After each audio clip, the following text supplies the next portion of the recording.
Boa noite, irmãos. Prazer estar com vocês aqui, para nós darmos continuidade àquilo que o Dr. Marcos falou para vocês agora mesmo, né? Que nos cultos de quarta-feira, nesse mês de junho, nós vamos estar estudando alguns heróis da Bíblia, procurando destacar o tema sobre a comunhão com Deus. E nessa noite nós vamos falar um pouquinho sobre Noé.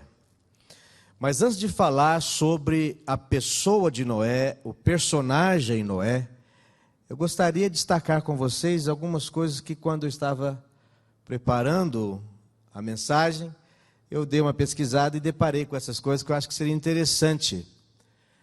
Que alguns cientistas, até mesmo alguns cristãos, se preocupam com as verdades bíblicas.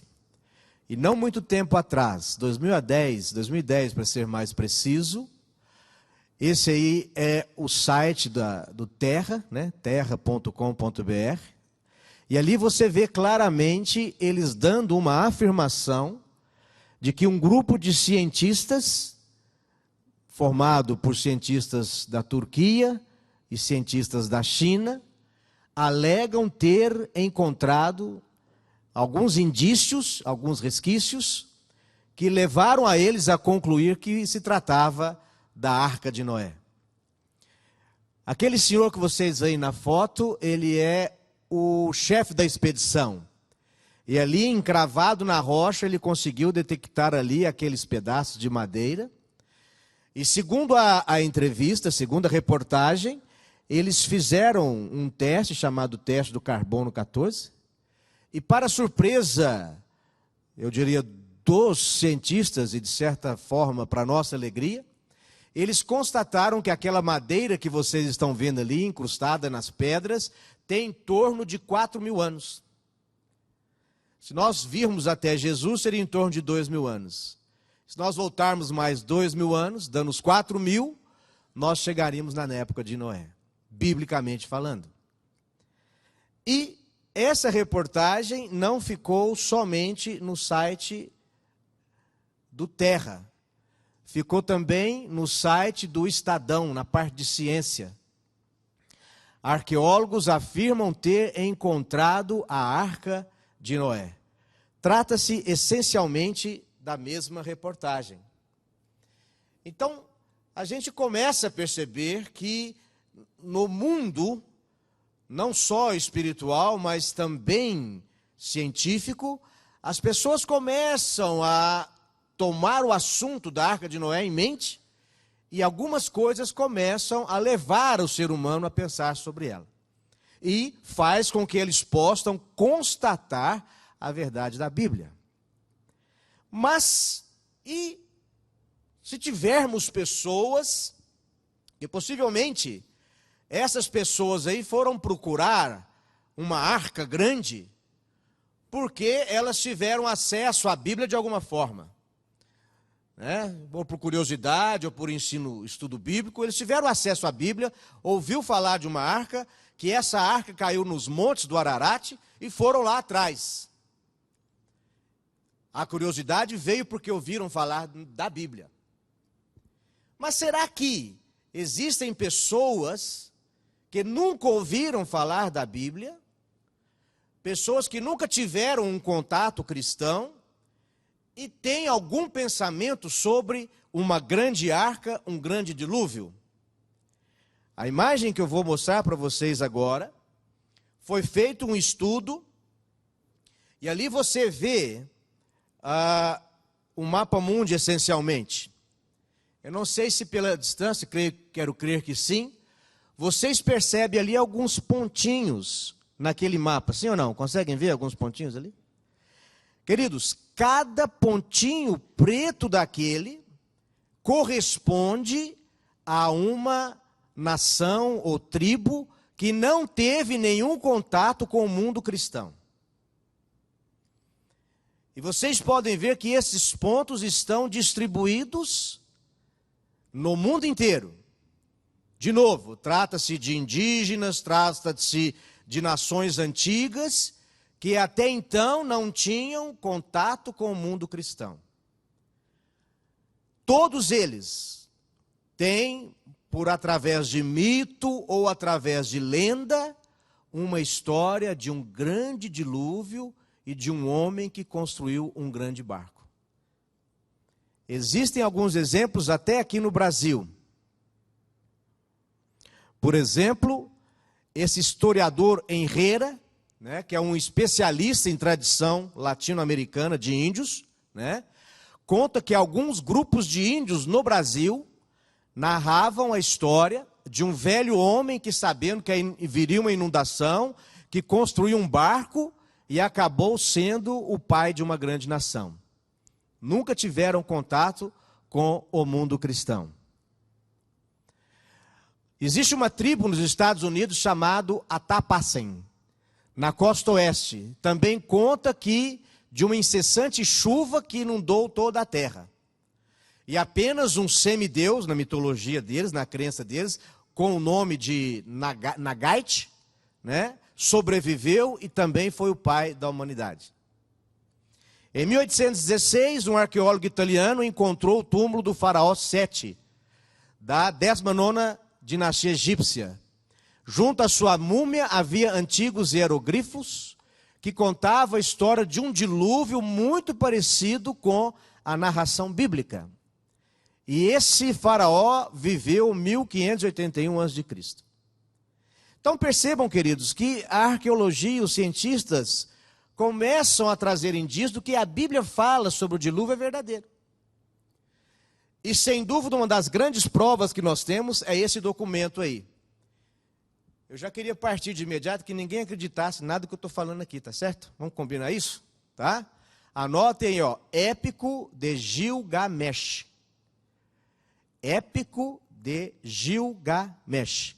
Chega em casa a hora que você puder, entra no Google ou em qualquer outro navegador de busca lá e pesquisa. É um poema babilônico, descoberto em 1872, junto aos escombros do antigo palácio de Assurbanipal, que reinou 668 a 626 a.C. Ele está escrito num tablete de argila. Esse relato é o que nós temos mais parecido com a Bíblia. Quando você lê o que está escrito ali, você encontra informações do tipo. Ele descreve que tinha um barco, uma arca, que deu as dimensões em côvados, que é a unidade bíblica sobre a arca. Fala que teve 7 dias de seca antes da chuva e 7 dias depois da chuva. Você pode confirmar isso em Gênesis 7:10. Menciona o desembarque numa montanha. E a Bíblia diz que Noé desembarcou nos montes do Ararat. Comenta o envio de passos para fora do barco. E a Bíblia diz que Noé fez isso. E por fim descreve um sacrifício de ação de graças depois do desembarque. Noé também fez o sacrifício. Esse tablet antigo aí, vamos dizer assim, né? Ele data de aproximadamente 2000 anos antes de Cristo, a época do dilúvio. Então, queridos, como vocês podem perceber, a vida da humanidade consegue confirmar aquilo que a Bíblia diz. A Bíblia diz que a arca de Noé parou sobre o Monte Ararat. E esse monte existe aí, ele aí, ó. Esse é o Monte Ararat e alguns outros morros ao redor dele. Ele existe. E a Bíblia diz que ele existe, que ele fica na Turquia. E, na altura desse monte, alguns outros arqueólogos, numa outra expedição, encontraram uma pedra enorme dessa aí que vocês estão vendo. Essa pedra, ela é muito larga, bem larga, maior que a altura de um homem, porém mais fina. E vocês podem observar, bem ali no topo, ela tem um orifício. E as pessoas que conhecem essa peça, chamam essa peça de âncora de pedra. E o interessante é que eles fizeram um estudo mais detalhado, e naquela pedra especificamente eles encontraram 8 cruzes. Uma maior, uma levemente menor e 6 outras menores. Alguns historiadores acreditam que era uma menção a Noé, a cruz maior, a sua esposa, a cruz menor, e aos seus filhos e às suas noras. E o que é interessante sobre essa âncora de pedra é onde ela foi localizada. Na região lá do monte, onde ela foi localizada, não tem indícios de chover, nem ter rios que justifique uma âncora para um grande navio ali. Segundo os estudiosos, o ponto mais próximo que poderia ter água perto daquele lugar seria 120 quilômetros, né, ali para o sudoeste, e 160 quilômetros ao norte, os primeiros indícios de água. Como que aquela pedra daquele tamanho foi parar ali? Então, queridos, nós começamos a perceber que o mundo, vamos dizer, não cristão, começa a identificar indícios do que a Bíblia diz sobre a Arca de Noé é verdade. Ora, então nós podemos também concluir que o que a Bíblia diz sobre Noé é o quê? Verdade também, não é? E o que a Bíblia diz sobre Noé? Ela diz que Noé, porém, achou graça aos olhos do Senhor. Como eu gostaria que no lugar de Noé ali tivesse meu nome. Ia ser muito bom, não ia? Edgar, porém, achou graça aos olhos do Senhor. Ele era um homem justo e perfeito. E ele, para mim, uma das coisas mais importantes, andava com Deus. Deixa eu fazer uma observação aqui para vocês. O que vocês acham? Ter essas qualidades aí, será que era alguma coisa fácil na época? Como nós estamos aqui, todo mundo aqui, com as suas famílias, seus parentes, né, que estamos aqui hoje, estamos todos aqui procurando, né, ter esse encontro com o nosso Deus para que Ele possa achar graça em nós, né? Será que na época de Noé também era como nós aqui, que nos reunimos para adorar a Deus? Vou descrever para vocês as características dos homens na época de Noé. Eles procuravam tão somente satisfazer os desejos do seu orgulhoso coração e folgavam em cenas de prazer e impiedade. Uma descrição dos homens antes do dilúvio. Não desejando conservar a Deus em seu conhecimento, logo vieram a negar a existência de Deus. Adoravam a natureza em lugar do Deus da natureza. Alguns ficaram profundamente convencidos e teriam atendido às palavras de aviso. Aqueles homens que tinham aquele comportamento de afastamento de Deus, começaram a ouvir a pregação de Noé. E diz a senhora White que eles no começo começaram a ficar convencidos do que Noé estava falando. E era uma coisa difícil de acreditar, não era? Nunca tinha chovido. Noé estava construindo uma arca onde não passava nada. Nem rio, nem mar, não tinha nada perto. Né? E eles então começaram a se convencer de que o que ele estava falando era verdade. Mas, esses mas é que são ruins, né? Mas tantos haviam para zombar e ridicularizar, ou seja, a quantidade de pessoas que zombavam de Noé era muito maior do que ele e sua família. E aquelas pessoas que estavam começando a acreditar, diz a senhora White, né, que eles começaram agora a abandonar a crença, passar a se juntar àqueles que zombavam de Noé, e que esses se tornavam os piores zombadores de Noé. Aqui, vamos dizer na palavra, aqui, fazia chacota com ele com mais força ainda. Aqueles que no início criam. E por que será que eles não permaneceram crendo? Bom, primeiro porque tinha, vamos dizer, essa pressão das pessoas de fora, né? Mas segundo, porque durou 120 anos e o dilúvio não chegava. Então, queridos, o que eu queria destacar com vocês é a personalidade de Noé nesse momento. Sozinho. Ele não era um homem que achou graças aos olhos de Deus. Ele não era um homem que, pela fé, atendeu o pedido de Deus. Ele era o homem. Essencialmente, só tinha ele. Não é?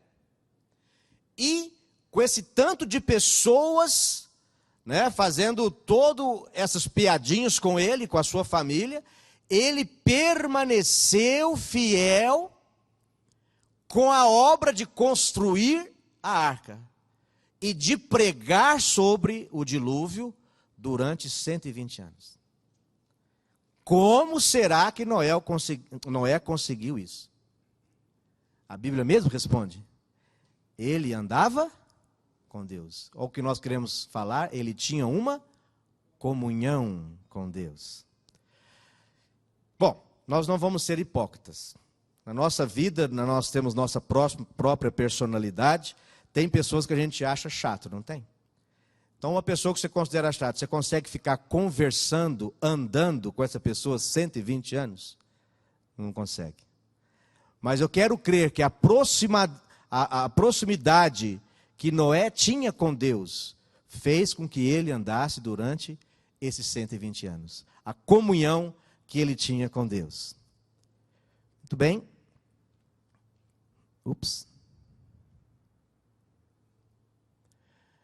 Rodeado pelo desdém, veja como Noé conseguiu manter-se firme durante os 120 anos. Rodeado pelo desdém e ridículo popular, distinguia-se por sua santa integridade e fidelidade inabalável. Um poder assistia às suas palavras, pois era a voz de Deus por meio do homem. A ligação com Deus, eu vou trocar agora para a palavrinha comunhão.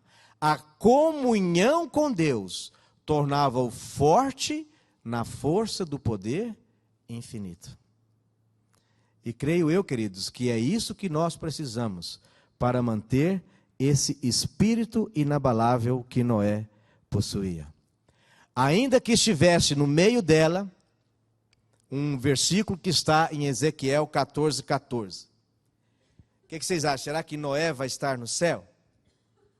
Ainda que estivessem no meio dela, Deus em Ezequiel falando sobre uma terra, uma nação que o desprezou. Esses três homens, Noé, Daniel e Jó, eles, pela sua justiça, livrariam somente as suas almas, diz o Senhor. Ou seja, quando Deus quer comparar, no caso em Ezequiel, o pecado de uma nação, ele diz: se eu colocasse ali Noé, Daniel e Jó, mas eu quero destacar Noé, se eu colocasse ali Noé, eles continuariam pecando. Ou seja, vejam como era a visão de Deus sobre Noé. Noé aceitou o chamado de Deus e para Deus Noé era um exemplo de pessoas que precisam ter comunhão com Ele.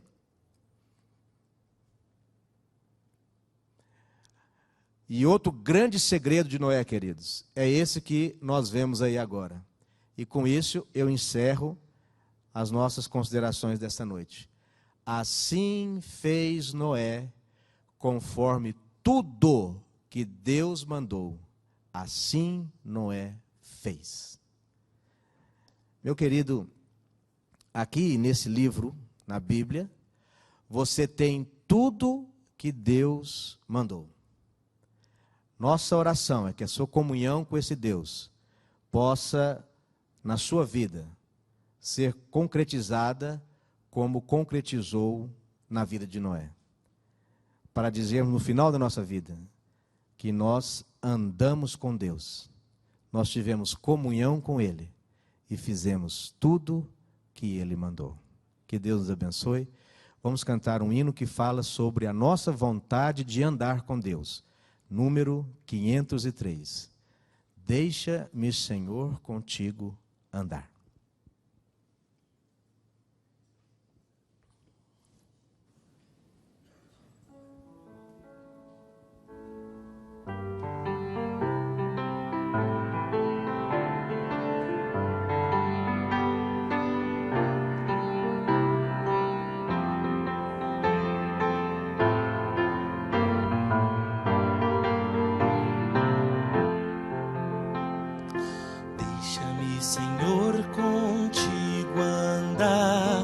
no caminho ao lar de amor. Só contigo quero caminhar, pois confio em ti, Senhor. Meu Deus, eis-me ao teu lado. Só contigo eu quero caminhar, pois confio em ti, Senhor. Tão sozinho andou meu coração, longe dos caminhos teus. Hoje eu canto em minha oração, quero andar contigo, ó Deus. Meu Deus,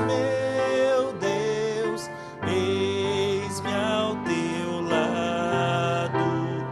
Só contigo quero caminhar, pois confio em ti, Senhor. Ah, se o mundo inteiro meditar no valor real da cruz, logo arrependido vai estar caminhando com Jesus. Meu Deus, eis-me ao teu lado. Só contigo quero caminhar, pois confio em ti, Senhor.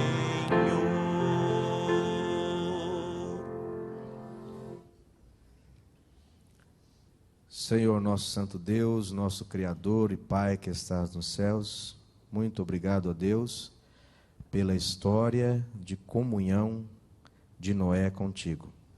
Senhor Deus, é o nosso pedido do fundo do nosso coração que o Senhor nos ajude a andar como Noé andou. Que o Senhor possa, ó Deus, achar graça em nossa dedicação para sermos seus fiéis filhos aqui. Não permita, ó Deus, que venhamos a desanimar, às vezes pela demora, às vezes pelas críticas, às vezes pelo nosso desespero.